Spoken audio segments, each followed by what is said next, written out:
మునగాకులో ఉన్న health benefits మనందరికీ తెలుసు కదా. ఫ్రెష్గా దొరికినప్పుడు తప్పకుండా ఈ కర్రీని ట్రై చేయండి. ముందుగా ఒలిచిపెట్టుకున్న మునగాకును నీళ్ళల్లో వేసి 2-3 సార్లు శుభ్రంగా కడిగి పక్కన పెట్టండి.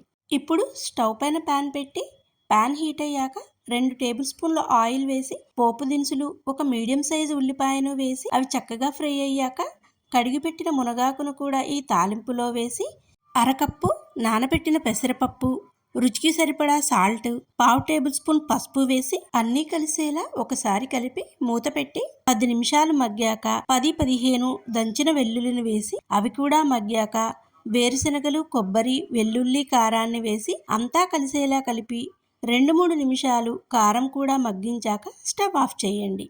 అంతే. ఈ సింపుల్ అండ్ టేస్టీ కర్రీ వేడివేడి రైస్తో పాటు చపాతీ, రోటీలలో కూడా చాలా బాగుంటుంది.